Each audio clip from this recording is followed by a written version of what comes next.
तो मित्रों, पिछले वीडियो में सामान्य पासे की प्रथम दो स्थितियों पर हमने चर्चा किया, जो one face common and two face common. अब आइए हम चर्चा करते हैं तीसरी कंडीशन पे, जिसको हम नाम देते हैं नो फेस कॉमन, अर्थात दो चित्रों में कोई भी सतह उभयनिष्ठ न हो।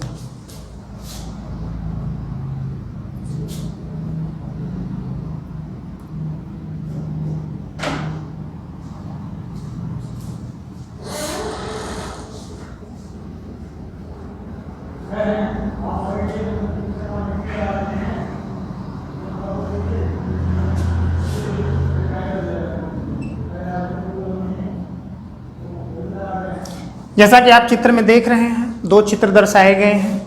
पहले चित्र में ABC है, दूसरे चित्र में XYZ है। अर्थात आप कह सकते हैं कि दोनों चित्रों में कोई भी सतह उभयनिष्ठ नहीं है।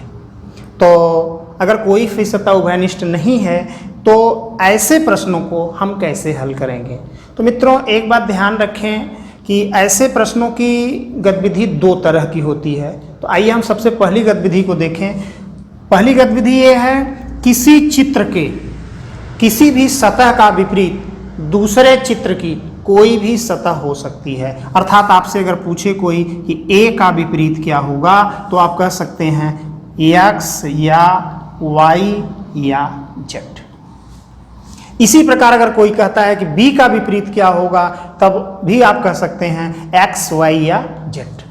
C का भी कोई पूछे तो X, Y या Z। इसी प्रकार से अगर कोई आपको X का विपरीत पूछता है, तो अगर कोई आपसे कहे कि X का विपरीत क्या होगा, तो आप कह सकते हैं A या B या C। अर्थात नो फेस कॉमन की स्थिति में किसी भी चित्र के किसी भी सतह का विपरीत दूसरे चित्र की कोई भी स्थिति हो सकती है। तो आइए हम इस पर एक प्रश्न करते हैं। जैसे नीचे दिए गए चित्रों की सहायता से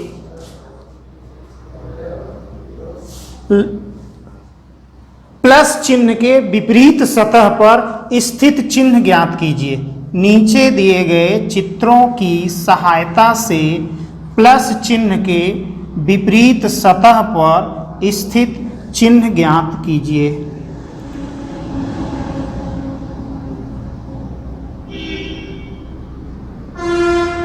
अब आप देखें, दो चित्र दिए गए हैं, दोनों चित्रों में आकृति छपी है। इसका मतलब है कि सामान्य पासा है। सामान्य पासे में दोनों में कोई कॉमन सतह नहीं है, इसका मतलब नो फेस कॉमन है।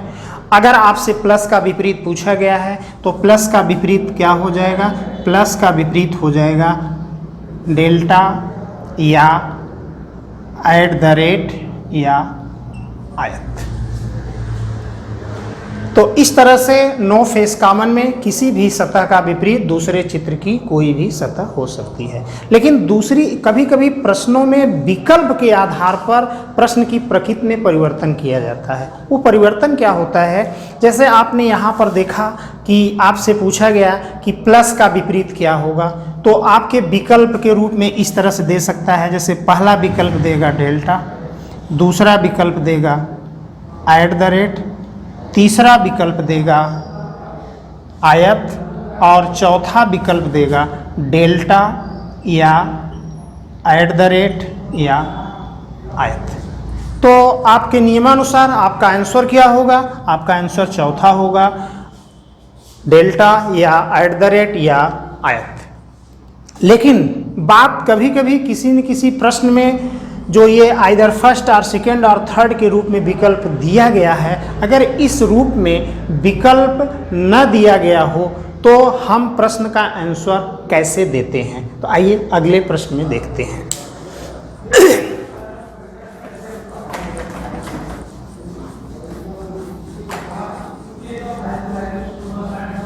जैसे नीचे दिए गए चित्रों की सहायता से अक्षर के विपरीत सतह पर स्थित अक्षर ज्ञात कीजिए। अक्षर के विपरीत सतह पर स्थित अक्षर ज्ञात कीजिए। KLTMNO। आप देख रहे हैं कि यहाँ पर नो फेस कॉमन है, तो आपके नियमानुसार जो आपने नियम जाना उसके अनुसार के का विपरीत एम या एन या ओ होना चाहिए।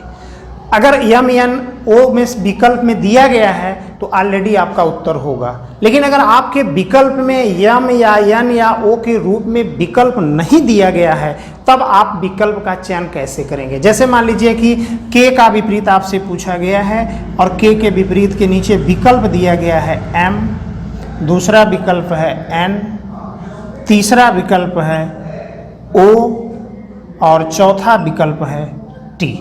तो अब आप देख रहे हैं कि जो नियम है उस अनुसार आपका इधर फर्स्ट और सेकंड या थर्ड के रूप में विकल्प नहीं दिया गया है। अगर इस रूप में विकल्प न दिया गया हो तो हम किसी सतह का विपरीत कैसे ज्ञात करते हैं। इसको ज्ञात करने के लिए मित्रों ऊपर का विपरीत ऊपर मानते हैं, ऊपर का विपरीत ऊपर मानते हैं और सामने का विपरीत दाएं मानते हैं और दाएं का विपरीत सामने मानते हैं। अर्थात आप कह सकते हैं ऊपर का विपरीत क्या होगा, ऊपर होगा। सामने का विपरीत क्या होगा, सामने का विपरीत दाएं होगा। और दाएं का विपरीत क्या होगा, दाएं का विपरीत सामने होता है। तो अगर आप चित्र पे नजर डालें तो प्रश्न में क्या के का विपरीत आपसे पूछा जा रहा है, तो के का मतलब सामने है, इस सामने का विपरीत क्या हो जाएगा, ओ हो जाएगा। आपका आंसर क्या हो जाएगा, ओ हो जाएगा। तो इस तरह से आप कह सकते हैं कि यदि नो फेस कॉमन में किसी सतह का विपरीत पूछा जाता है तो आपको विकल्प को भी ध्यान में रखना पड़ेगा। अगर आपके विकल्प में आइदर फर्स्ट और सेकंड और थर्ड की स्थिति है तो आप उसका चयन करेंगे, अगर नहीं है तो आप इस नियम का चयन करेंगे, ऊपर का विपरीत ऊपर, सामने का विपरीत दाएं और दाएं का विपरीत सामने मानते हैं। आइए इसी पर एक प्रश्न और करते हैं।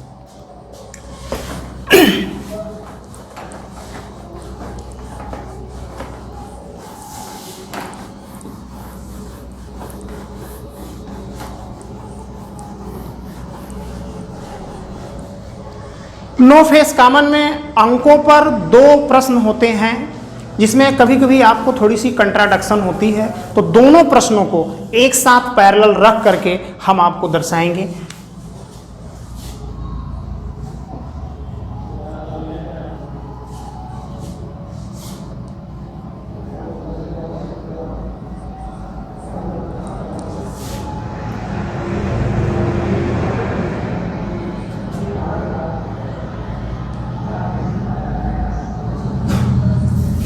जैसे पहले में है 3 4 5 6 1 2, दूसरा है 1 2 3 4 5 6। अब आप देखें दो अलग अलग प्रश्न हैं, तो हम पहले प्रश्न पे आए। तो यहाँ पर अगर हम देख रहे हैं तो अंक लिखा गया है। अगर अंक लिखा गया है तो सबसे पहले हमें ये जानना जरूरी है कि अंक होने पर ये मानक पासा है कि सामान्य पासा है। तो अगर अब यहाँ पे अंक है तो हम चेक करेंगे। चेक करने का तरीका है किन्हीं दो निकटवर्ती सतहों का योग यदि 7 हो जाता है तो वह सामान्य हो जाता है। तो 4 और 3 7 हो गया। अगर 4 3 7 है तो ये है कैसा, ये आपका हो गया सामान्य पासा। और अगर ये सामान्य पासा हो गया तो सामान्य पासे की स्थिति कैसी है, नो फेस कॉमन की है।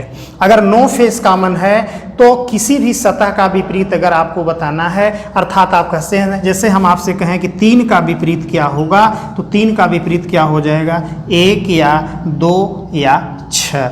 अगर इस रूप में विकल्प न दिया हो तो 3 का विपरीत क्या हो जाएगा, तब पर्टिकुलर 3 का विपरीत क्या हो जाएगा, 2 हो जाएगा। अब आइए हम दूसरे चित्र में चलते हैं। अब दूसरे चित्र में देखें तो यहाँ पर भी अंक हैं और अंक में जरा ध्यान दें कि दोनों चित्रों में नो फेस कॉमन की स्थिति उत्पन्न हो रही है। लेकिन नो फेस कॉमन है कि 1 फेस कॉमन है कि 2 फेस कॉमन है, इससे जानने से पहले हमको ये जानना है कि दोनों चित्रों की स्थिति मानक पासे की है कि सामान्य पासे की है। तो अगर हम यहाँ पे नजर डालें तो 2 1 3 3 2 5 3 1 4, कोई भी योग 7 नहीं हुआ। 5 4 9 6 5 11 6 4 10, कोई भी योग 7 के बराबर नहीं हो रहा है। इसका मतलब ये है कैसा, ये है मानक पासा। अगर ये मानक पासा है तो इसमें आपको सामान्य पासे का रूल लगाने की जरूरत नहीं है। अर्थात अब इसमें से किसी, जैसे अगर 3 का विपरीत कोई पूछता है तो 3 का विपरीत आपका क्या होगा, 100% क्या होगा, 4 होगा, क्योंकि मानक पासे में 1 का विपरीत 6 होता है, 2 का 5 होता है और 3 का 4 होता है। तो पर्टिकुलर इन दोनों प्रश्नों को हम एक साथ रखकर इसलिए कंपेयर किए हैं कि अंक आने पर आपको 100% क्लियर करना पड़ेगा कि मानक है कि सामान्य है। अगर मानक है तो मानक का रूल लगाएंगे और सामान्य है तो सामान्य का रूल लगाएंगे। इस तरह से मित्रों 1 face common, 2 face common and no face common, तीनों पर आपने अलग अलग चर्चा किया। अगर आपके पास कोई भी प्रश्न 1 फेस कॉमन के रूप में आता है 2 चित्रों पर, 2 फेस कॉमन के रूप में आता है 2 चित्रों पर, या नो फेस कॉमन के रूप में आता है 2 चित्रों पर, तो आप जो अभी तक आपने तीनों रूल अलग अलग पढ़ा, अलग अलग अप्लाई करके उत्तर बता सकते हैं। लेकिन कभी कहीं आपके पास जो प्रश्नों की स्थिति होती है वो 2 से अधिक 3 4 5 या 6 चित्रों पर होता है, तो ऐसी स्थिति में आप थोड़ा सा सोचने पे मजबूर होते हैं कि आखिर हम किस नियम का प्रयोग करें।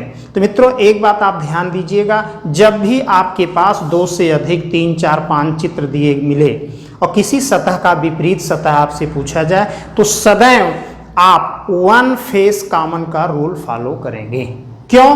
क्योंकि 1 फेस कॉमन का रूल फॉलो करने से आपको पता है कि 1 फेस कॉमन में सारी गतिविधियां कन्फर्म हो जाती हैं, जबकि 2 फेस कॉमन में मात्र 1 कन्फर्म होती है, जबकि नो फेस कॉमन में अनिश्चित की स्थिति होती है। इस तरह से 2 से अधिक चित्रों में किसी सतह का विपरीत ज्ञात करते समय सदैव हम क्या करेंगे, 1 फेस कॉमन का रूल लगाएंगे। तो आइए हम ऐसे प्रश्नों पर नजर रखें जहां पर 2 से अधिक 3 4 या 5 चित्र दिए गए हों और किसी सतह का विपरीत कैसे ज्ञात करेंगे।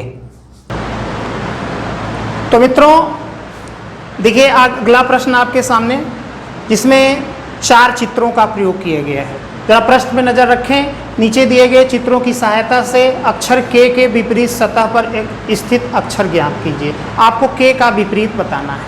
अब आपको K का विपरीत बताना है तो यहाँ पर 2 नहीं बल्कि 2 से अधिक 3 या 4 चित्र आपको दिए गए हैं। तो हमने आपसे बताया कि जब 2 से अधिक 3 4 चित्र दिए गए हों तो किसी भी सतह का विपरीत ज्ञात करने के लिए सदैव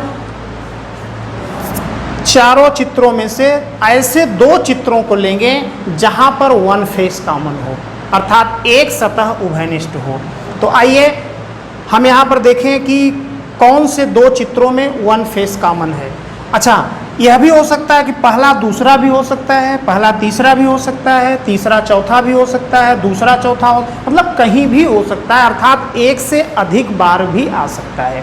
तो आइए अगर हम नज़र रखें तो पहले और दूसरे चित्र में तो यहाँ पर HTP है, यहाँ पर MTK है। तो आप देख रहे हैं कि दोनों चित्रों में T कॉमन है, अर्थात आप कह सकते हैं कि दोनों चित्रों में एक सतह उभयनिष्ठ है, अर्थात 1 फेस कॉमन है। तो अगर 1 फेस कॉमन है तो हम किसका 1 फेस कॉमन का रूल फॉलो करेंगे। अब आप ध्यान दें कि 1 फेस कॉमन का रूल है क्या।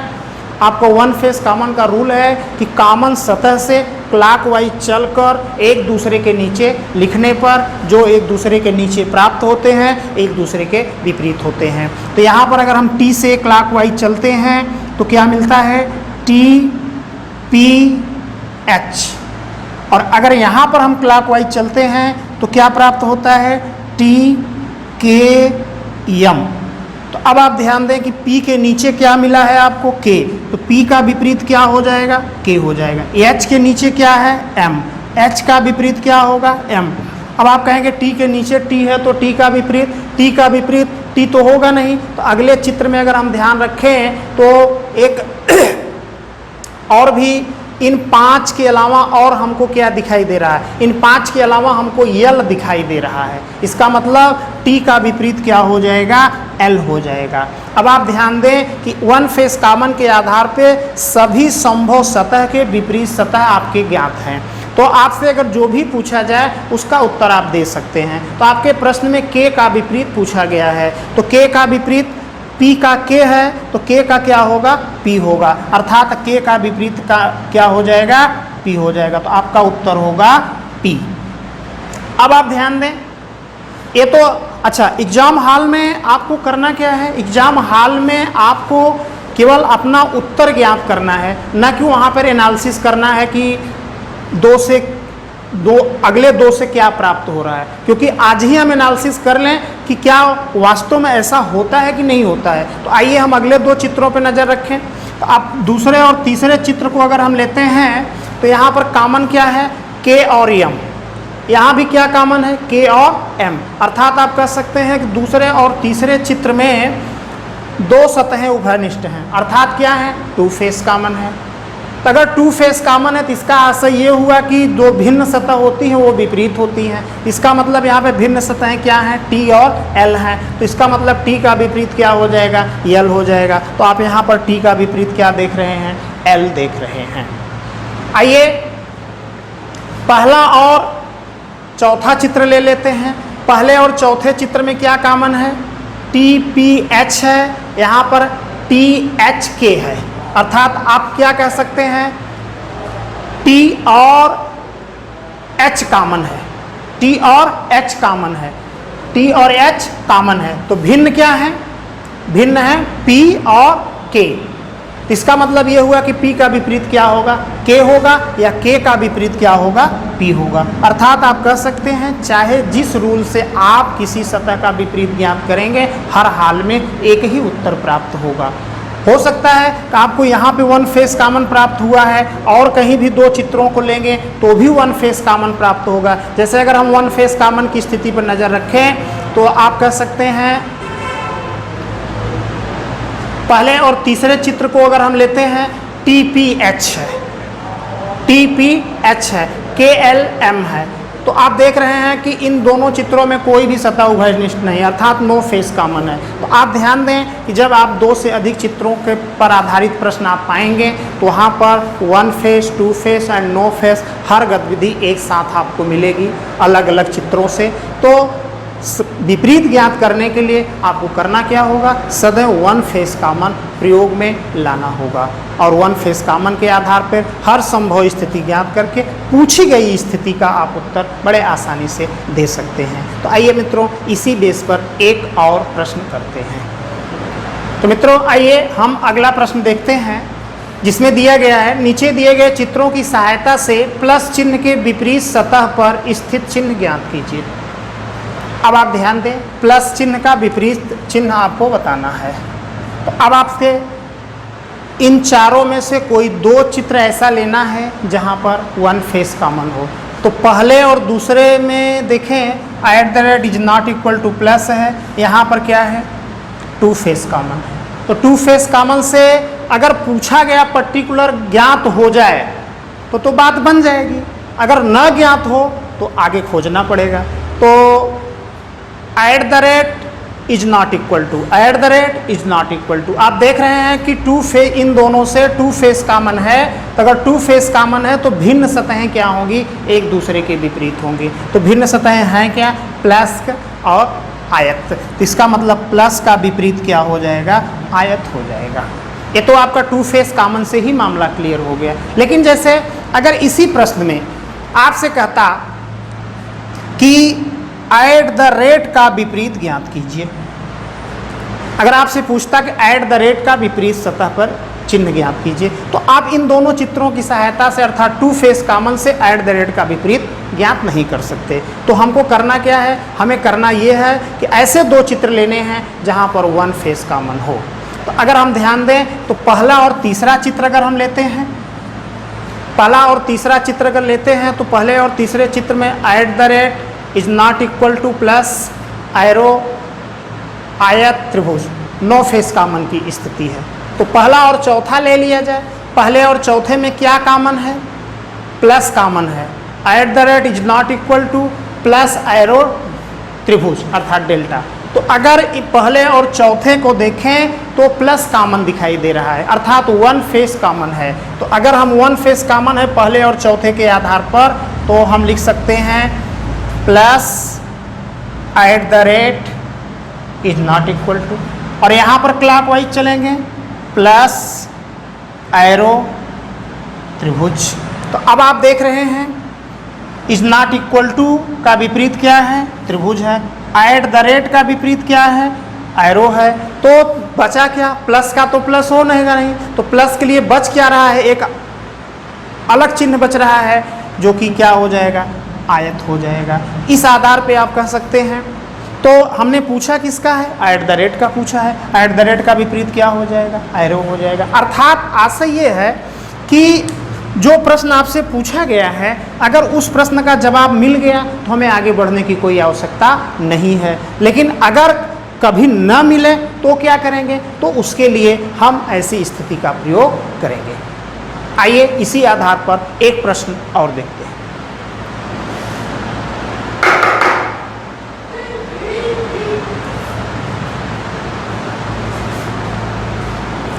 ये सब तो कट जाएगा ना। तो मित्रों अगला प्रश्न देखते हैं। अगला प्रश्न है नीचे दिए गए चित्रों की सहायता से अंक 3 के विपरीत सतह पर स्थित अंक ज्ञात कीजिए। तो अगर चित्रों में अंक दिया गया है तो सबसे पहले हम क्या करें? किसी सतह का यदि आपको विपरीत सतह बताना है तो सबसे पहले अंक होने पर हम ये जानें कि यह मानक पासा है कि सामान्य पासा है, क्योंकि अंक होने पर मानक और सामान्य की स्थिति का पता लगाना जरूरी है।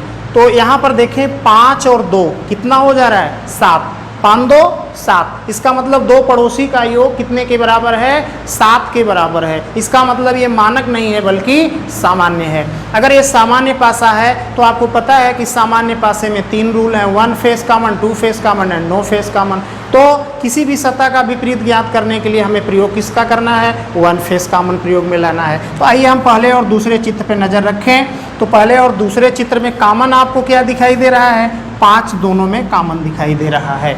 अगर दोनों में 5 कॉमन है तो चलेंगे कहाँ से? 5 से चलकर क्लॉकवाइज 2 से होते हुए 4 तक, तो 5 2 4। दूसरे चित्र में अगर हम चलते हैं 5 3 1, तो 4 के नीचे क्या मिला? 1 मिला। तो 4 का विपरीत क्या हो जाएगा? 1 हो जाएगा। 2 के नीचे 3 है, 2 का विपरीत क्या होगा? 3 होगा। 5 के नीचे 5 है तो बचा हुआ क्या है? 6 है, तो 5 का विपरीत 6 हो जाएगा। अर्थात 1 फेस कॉमन के आधार पर हर संभव सतह का विपरीत सतह आप ज्ञात कर सकते हैं और पूछी गई स्थिति का पता आराम से लगा सकते हैं। तो आपके प्रश्न में 3 का विपरीत पूछा गया है, तो 2 के नीचे 3 है तो 3 का विपरीत क्या होगा? 2 होगा। आपका आंसर हो जाएगा 2।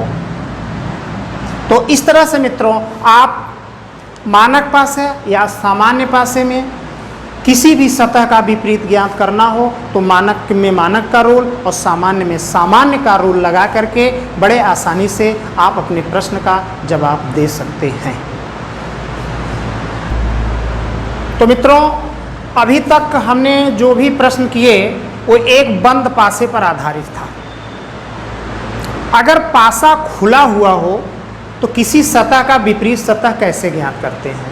आप जरा ध्यान दें कि अगर सपोज दैट ये पासा है, अगर पासे को हम ओपन करते हैं तो सदैव 2 विपरीत सतहों के बीच में एक सतह होती है। अर्थात आप कह सकते हैं एक खाने के अंतराल पर जो 2 खाने स्थित होते हैं वह एक दूसरे के क्या होते हैं? विपरीत होते हैं। जैसे एक विस्तारित चित्र आपके सामने है, अगर इस विस्तारित चित्र में एक दूसरे की विपरीत सतह ज्ञात करनी हो तो आप आसानी से कह सकते हैं B और D के बीच अंतर किसका है? C का है। एक खाने का अंतराल है, अर्थात आप कह सकते हैं कि B का विपरीत क्या होगा? D होगा। और C का विपरीत क्या होगा? C का विपरीत E होगा। तो A का विपरीत क्या हो जाएगा? F हो जाएगा। अर्थात इस चित्र के द्वारा आप कह सकते हैं B का विपरीत D होगा, C का विपरीत ई होगा और ए का विपरीत क्या होगा, एफ होगा। अर्थात आप कह सकते हैं कि किसी विस्तारित स्थिति में एक खाने के अंतराल पर दो खाने स्थित होते हैं वो एक दूसरे के क्या होते हैं, विपरीत होते हैं। जैसे आइए हम एक प्रश्न देखते हैं। नीचे दिए गए चित्र में अंक 3 के विपरीत सतह पर अंकित अंक ज्ञात कीजिए। अंक 3 के विपरीत सतह पर अंकित अंक ज्ञात कीजिए। एक विस्तारित स्थिति दी गई है। अगर ये विस्तारित स्थिति दी गई है तो विस्तार के नियमानुसार आपको पता है कि एक खाने के अंतराल पर 3 और 5 के बीच एक खाने का अंतराल है जो कि 4 है। इसका मतलब 3 का विपरीत क्या होगा, 5 होगा। 2 का विपरीत क्या होगा, 1 होगा। और 4 का विपरीत क्या होगा, 6 होगा।